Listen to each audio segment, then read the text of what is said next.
If you see around the culture, right or wrong has no scale. Right or wrong has no scale. It is only agreement between human beings. That's all. You will not kill me because I should not kill you.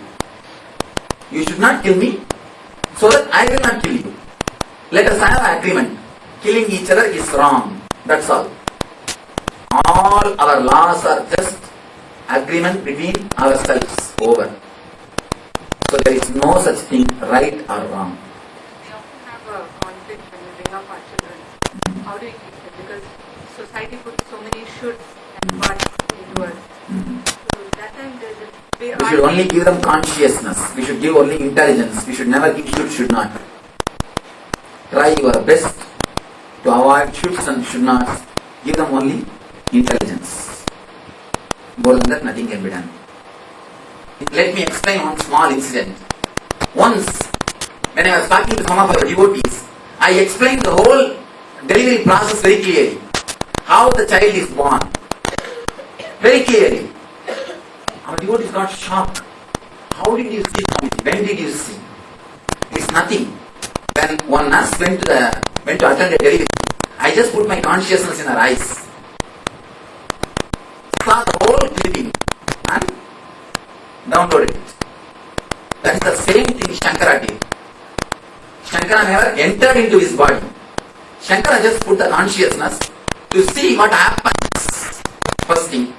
So it is not Shankara himself entered. Shankara can handle the body. One more thing. See, as I am handling this statue, I can handle this body. That is what myth. It's just a myth. It is just a myth. One thing. As I can handle these two instruments, I can handle 2-3 bodies. You understand? I can handle 2-3 bodies. I am handling this body, I am handling that body, I am handling so many bodies. Handling so many bodies, only I am healing. Otherwise, breathing healers can heal. What healers are doing? All our healers know, except putting your hand and remembering what else you are doing. And so many people are coming and telling me, just the other day, the Karikul ASP, 11 people, chronic patients who have been healed by Chinnaya, they are all standing in the ASP. 11 people, our auditor Chinnaya healed. What are the cases? You can't imagine paralysis cases and leg swelling cases. Simply healed. And they are all there in the ASP. So how can this happen? Just as I am handling these things, as I am handling this body, that bodies are getting handled. That's all. That's all, nothing else. So Shankara never lost his brahmacharya. No. What Shankara has done is not a sin. That's one thing. And moreover, there is even no need to use another one body and know the information. Simply can download. Once a master becomes enlightened, he can download anything from anywhere. I think not only no need for removing the mala and going to the bathroom, he can download any information from anywhere. Any information from anywhere. One more thing, when I hold the hands of people, I just see their energy to give information or guidance. Sometimes you can see, suddenly I will drop the hand. Why? Blue film is running inside. Blue film is running inside. All their past is coming up. All their past is just getting fast forwarded or reminded. That's the reason I take out my hand. After a few minutes you will see again I will be holding. Let the scene be finished, then I... So it's simply, why I tell this, simply you can download any information. So there is no need for Shankara to go into the body and bring the information. That itself is there is no need. And even if he has entered into the other body and used the other body, there is nothing like a sin. He has just brought the wisdom. I don't know why this myth is written. That's one thing. Let me come to my head. Let me come to my subject. How can a sannyasi, a man who had a first spiritual experience before the age of 12 and who lived it throughout his life as a Swami, can describe so clearly step by step? Huh? You said Let me explain. Understand a small example. A normal man who is using the house knows only if you switch on this light, this switch, light will burn. If you switch on this switch, fan will run. If you put on this switch, then speaker will run. Speaker will work like this. But a man who is an electrician, he knows the whole circuit. He doesn't have to come and switch on and off every switch and see. There is no need for him to live in the house to understand which switch will do which operate which fan or which switch will operate which light or anything. He knows the whole circuit. He doesn't have to come and operate and he doesn't have to come and live.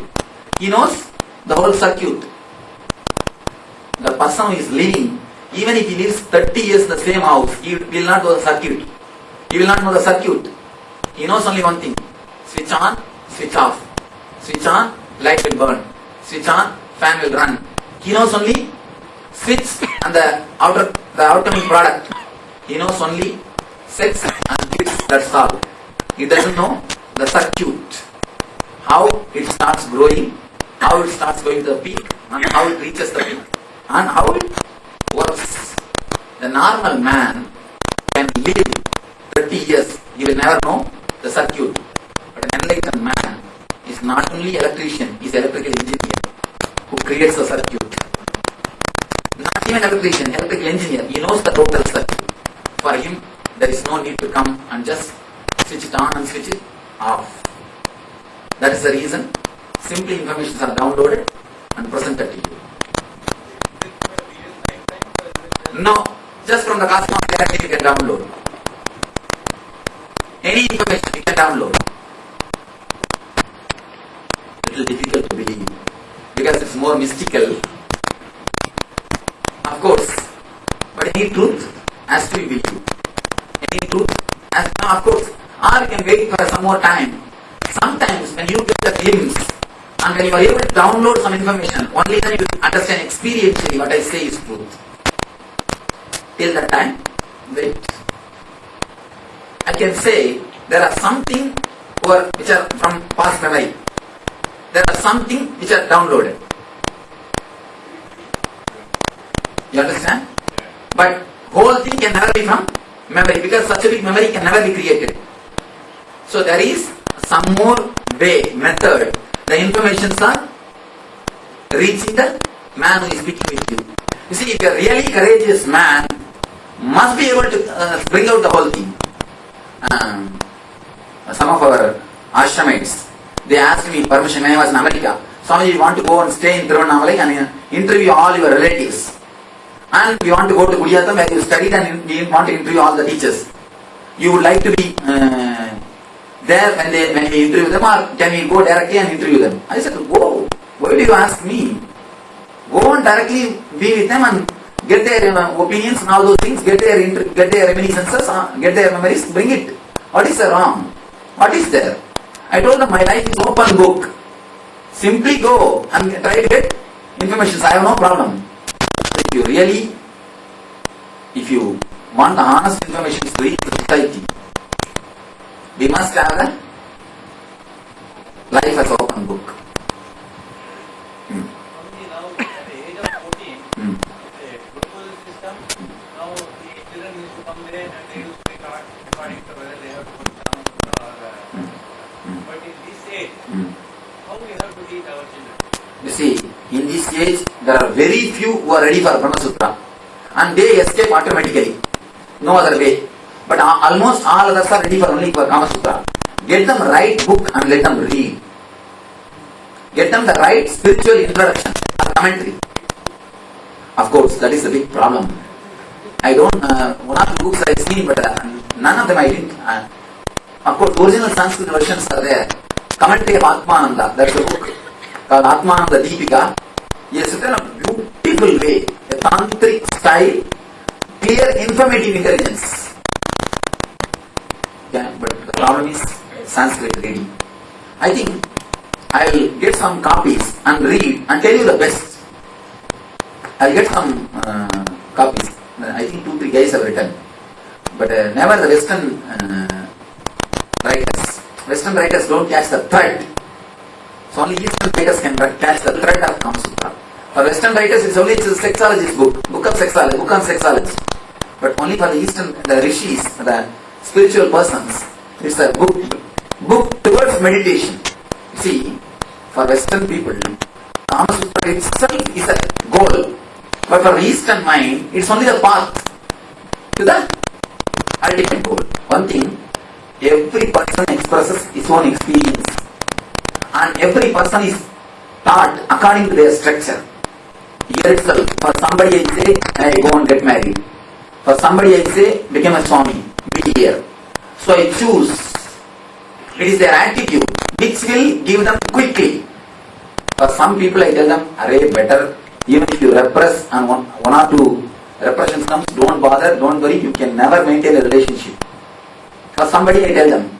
For some people I tell, no, you will be able to maintain, go ahead, don't leave alone. For you, this is the path. So it is given according to the person. That's all.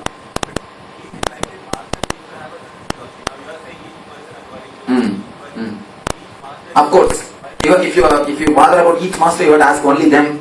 I don't know why. But from me, from my point, this is the point. I decide according to individual. For somebody, I decide sannyas life. For somebody, I decide married life. For somebody, I tell them, you neither take sannyas nor marry, you just be there. For some people. So I decide based on the persons. Why they decided, I don't know. Does existence decide when you become enlightened? This is what you go into, this is how you express yourself. That is the space where the existence and me is not becoming two persons. Me and existence is not two persons. It is just the one thing which does not even decide and act. Just the decision acts. When you say you decide, intellectually you decide, then your body acts, then the result happens. There, it is not like that. It's like a one bubble of energy comes and opens. That's all. Over. Whole thing is happened already. Jnanapeetham is over. Everything is over. You see, the gap between the intellectual decision and the physical reality is not there. Just like a force is coming out. There is no three-step. Karta, the kartutva, and the work which is done. That's not there. Just happening. That's all.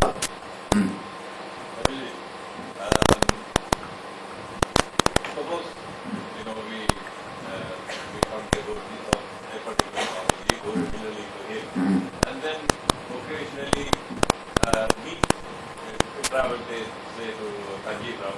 You see one thing, yes, this is a question. I tell you, go to all the masters.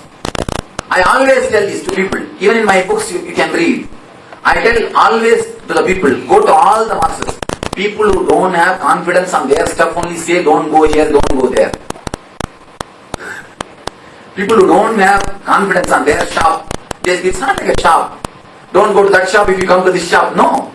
I tell, and one more thing, I tell our people, at least verify 5-6. Check out. Check out at least 5-6 systems. Only then you will understand which system fits you. And people ask me, Swami, should I follow you? I said, no. As long as this question is there, don't follow me. Once, when the question disappears, automatically you will be just pulled. Then, automatically you will follow me. People ask me, Swami, should I remember you? Should I meditate on you? Never. If you can't forget me, only then I am your Guru. If you can't forget me, I will be there just with you. You will not be able to forget. Only then I am your master. Never. If it is in the level of should I remember or should I not remember, forget. Never. One thing, never think or feel that I will be offended if you go to some other person or some other master. No. I will never be offended. Go around. Automatically, somewhere your heart will be attracted. You will just pulled, then fall. Ramana Maharshi says beautifully, whenever you go, wherever you go, say neti, na iti, this is not. Try to push with your maximum intellect, at some place you will not be pushed, you will fall there over. Who enlightened man believes in his confidence. Whomsoever is supposed to be helped by me, they will come. Otherwise, okay. See, if you will be really helped by me means, naturally your heart will be attracted. You can go around anywhere, you will see your heart will be with me. Don't bother. If you are not going to be helped by me means, naturally your mind will drop from me. Over. If your heart feels a deep tune, love for me, be here. If it does not feel, say beautiful goodbye. What is wrong? Nothing wrong. Let us depart in a beautiful face so that whenever somewhere we meet, we can have at least have a hello. Hello, how are you? How do you feel? How are you doing? At least we can exchange a beautiful word. Nothing wrong. Am I right? Over. See, even if you depart, nothing wrong. So we can tell each other. You see, Swami, this much of time, I think you have helped me. Now I think I have to go on my own, or I find some other person who can help me more. So by over, whenever I find time, I will speak to you. Whenever I get time, I will be happy to have. That's all. What is brahmacharya? Exactly.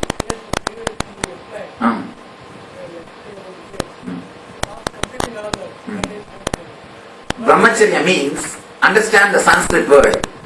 Please understand, brahmacharya does not mean celibacy. Celibacy means you are missing something. Brahmacharya means overflowing. Understand the word brahmacharya.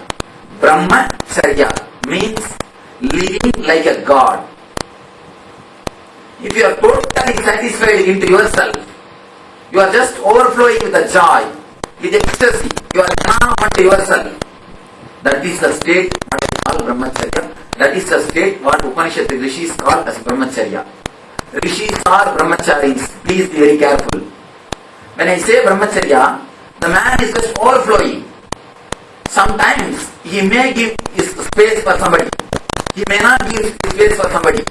Brahmacharya is no way related to outer wife or outer celibacy. If you are really living the happy, joyful ecstasy, you are brahmachari. Please be very clear. Never think if you live in the house, if you live in the home, you cannot become brahmachari. Brahmacharya is no way related to outside celibacy. One more thing. Outside celibacy is no way related to the inner growth.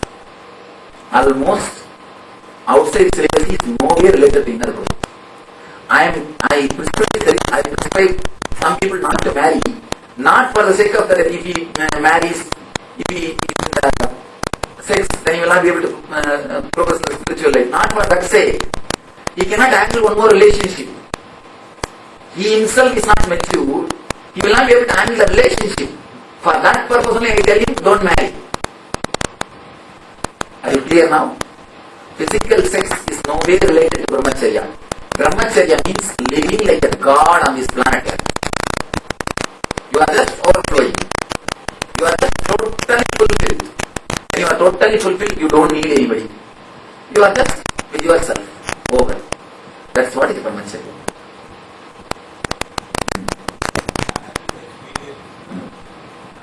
The idea that I am a male or female, if it disappears, you are brahmachari. That's all. Many of our devotees they ask me, Swami, when we are near you, we don't feel you are male. We don't feel you are male. They ask me, why? Why we feel so relaxed? One thing, women has got basically an intuition. Because they have to continuously protect themselves. So, even a small part of the look is identified. They are identified, am I right? They have got a deep intuition. They know each and every movement, where you look, where your eyes are falling, where your hands are moving, what's your body language. Never think women are dumb. If you think you are dumb, they are very sharp because they have to protect themselves. The mechanism is given to them because they have to protect themselves. People feel so relaxed, so comfortable. Some of them ask me, somebody, why do you feel so relaxed? You don't even feel you are male. I told them, because I don't feel I am male. because I don't feel I'm a male. You also don't feel I'm a male. That's all. When you forget whether you are male or female, when you are just a being, when you are just a grace, when you are just an energy, when you are just bliss, that is what I call Brahmacharya. Charya means Brahma means God, living like God, not even like God, living God.